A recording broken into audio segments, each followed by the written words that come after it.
साथीहरू, आज म यो सुधारिएको चुलो ल्याएर यसलाई सुरुचोटि हामीले चलाउनलाई यसलाई कसरी चलाउने भनेर हामी परीक्षण गरिरहेछौँ। यसमा चाहिँ सुरुमा हामीले जोड्नको लागि विद्युत अनिवार्य हुँदो रहेछ। यसमा एउटा एडाप्टर आउँछ। त्यो एडाप्टर प्लग इन गरेपछि त्यो एडाप्टरलाई चाहिँ विद्युतमा कनेक्सन गर्ने।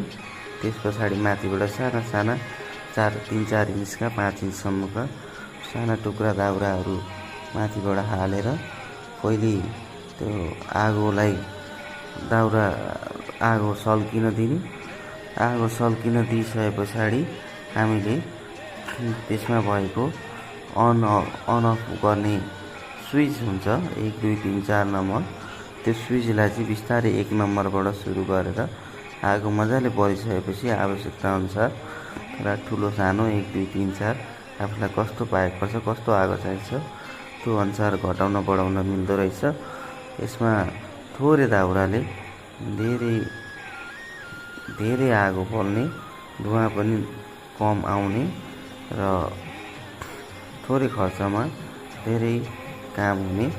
यो चाहिँ आज मैले झापा गाउँपालिका र वैकल्पिक ऊर्जा प्रबन्धन बोर्डको सहकार्यमा झापा गाउँपालिकाद्वारा वितरित गरिएको थियो। त्यो चुलो लिएर आएर यसरी म परीक्षण गरिरहेको छु। यसमा मैले आगो सल्काएर अहिले बल्न सुरु हुँदैछ। भर्खर आगो सल्किँदैछ। हेर्नु होला, आगो सल्केपछि राम्रोसँग धेरै राम्रो, थोरै दाउरा भए पुग्ने, राम्रोसँग बल्ने। यसमा हामीले आज परीक्षण गरेर यसमा चिया पकाएर हामीले यसलाई परीक्षण गऱ्यौँ। अब यो अहिले आगो मजाले सल्किसकेको छ। अब यो आगो सल्किसकेपछि हामीले 1